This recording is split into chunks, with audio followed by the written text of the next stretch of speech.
বিড়ির ক্ষেত্রে আমরা এরকম একটা প্রাইসের রিফর্ম নিয়ে আসতে পারি। এবং এক ধরনের বৈষম্য কিন্তু রয়েছে বিড়ি এবং সিগারেটের মধ্যে, সেটি হলো যে সিগারেটের ক্ষেত্রে 10 টাকা, বিড়ির ক্ষেত্রে 20-25 টাকা।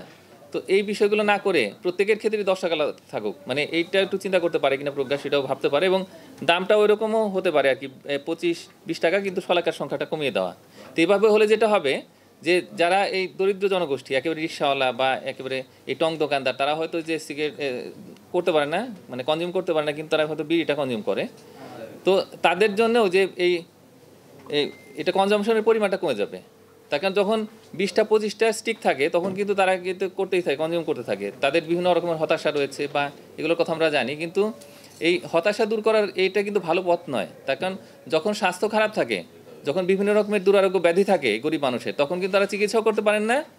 এবং এই যে সরকারি যে সমস্ত চিকিৎসা কেন্দ্রগুলো, সেখানেও কিন্তু এখন অনেক মানে খুব ব্যয়বহুল হয়ে গেছে চিকিৎসা। তো এখন এই অবস্থাতে দেখা যায় কি যে তাদের এমনিতেই রোগ ব্যাধি, তার মধ্যে হতাশা, তো এই সব মিলে কিন্তু পরিস্থিতি আরও তাদের জন্য কষ্টকর হয়। তো সুতরাং তারা যাতে কম এই বিড়ি বা এই ধোঁয়াবিহীন যে সমস্ত তামাক পণ্য সেগুলো ভোগ করেন, তো সেই দিকে আমাদের একটু নজর দেওয়া উচিত এবং সেই দিক থেকে সরকারের দিক থেকেও সচেতন থাকা উচিত। তার কারণ যখন এই রোগ ব্যাধি তৈরি হওয়ার সুযোগটা বাড়ানো হবে, মানে বেশি বেশি সহজলভ্য এই তামাক পণ্য দিয়ে, তখন কিন্তু আসলে সরকারের যে স্বাস্থ্যের খরচ সেটাও কিন্তু বাড়বে।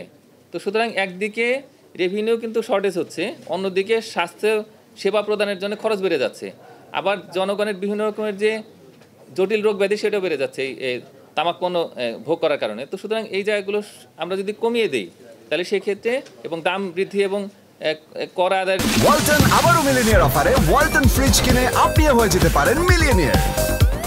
যে সুযোগ সেটা যদি বাড়িয়ে দেয় তাহলে সেক্ষেত্রে এটা জাতির জন্য ভালো। তো সেটা একটা হতে পারে। আর আরেকটা বিষয় হচ্ছে কি যে হয়তো নির্বাচনের আগে আমরা দেখতে পাবো যে ওই বিনিয়োগ, মানে বিশেষ করে যে বেসরকারি বিনিয়োগ এবং একই সঙ্গে বিদেশি বিনিয়োগ, সেটা কম আসবে। তো যার ফলে দেখা যাবে যে এই সরকারের যে রেভিনিউ ক্রাইসিস সেটা হয়তো প্রলং করতে থাকবে, মানে এটা আস্তে আস্তে আরও হয়তো বাড়তে থাকবে। তো সুতরাং এখনই যদি এনবিআর একটা সিদ্ধান্ত নেয়, নীতিগত সিদ্ধান্ত, যে না এই যে প্রস্তাবগুলো এলো, তো সেটা একটু চিন্তা করে যে যে টিআর সেগুলোকে করা, বিশেষ করে যে লো অ্যান্ড মিডিয়াম এটা করা, এবং দামের যে প্রস্তাবগুলো আছে, দামের প্রস্তাবের ক্ষেত্রে 140 টাকা ওটা যেটা আছে, তো সেটা আরেকটু বাড়ানো যায়। আমার মনে হয় যে এটা 150 টাকা করা যায়, তো সেটা করতে পারে।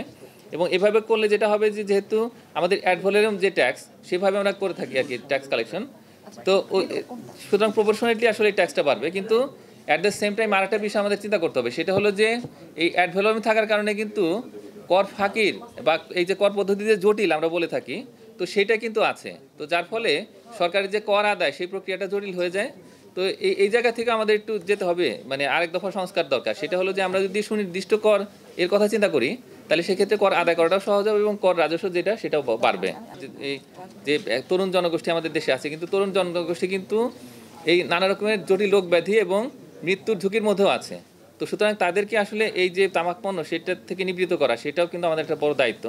তো এখন এই প্রজ্ঞার যে সিমুলেশন, সেখান থেকে আমরা দেখতে পেলাম যে এই যে ট্যাক্স এবং প্রাইস প্রপোজাল যেগুলো দেওয়া হয়েছে, তো সেটা যদি সরকার ফলো করে বা সেটাকে যদি ইমপ্লিমেন্ট করে, তাহলে সেক্ষেত্রে 24 লক্ষ প্রাপ্তবয়স্ক ধূমপান থেকে বিরত থাকতে উৎসাহিত হবে এবং 17 লক্ষ তরুণ ধূমপান শুরু করতে নিরুৎসাহিত হবে। যারা এখনও আসলে কনজিউমার না, তারা বিশেষ করে যে তরুণ জনগোষ্ঠী, বিপুল পরিমাণে তরুণ, তারা কিন্তু কর্মক্ষেত্রে প্রবেশ করবে। তাদের উপরেই কিন্তু আমাদের এখন ভবিষ্যতের চিন্তা। এই মুহূর্তে যে আমরা বৈষম্য বিরোধীর কথা বলছি, দেশে নতুন করে অনেক কিছু স্বপ্ন দেখছি আমরা, তো এই অবস্থায় তরুণ জনগোষ্ঠীকে ঝুঁকির হাত থেকে বাঁচানোটাও কিন্তু আমাদের একটা বড় দায়িত্ব, মানে মৃত্যুর ঝুঁকি বা জটিল রোগ ব্যাধির ঝুঁকি। তো সেই বিষয়ে আমাদের অবশ্যই নজর দেওয়া উচিত এবং এটা ফার্স্ট প্রায়োরিটি হওয়া উচিত। এবং একই সঙ্গে যেহেতু মৃত্যুর ঝুঁকিটা কমে যাবে, তার মানে হলো তারা কিন্তু সুস্বাস্থ্য নিয়ে, তারা সুশিক্ষা নিয়ে কর্মক্ষেত্রে প্রবেশ করবেন এবং প্রবৃদ্ধি বিনিয়োগগুলোর চাকা ত্বরান্বিত করবেন। তো এইভাবে করে আমরা একটু চিন্তা করতে পারি।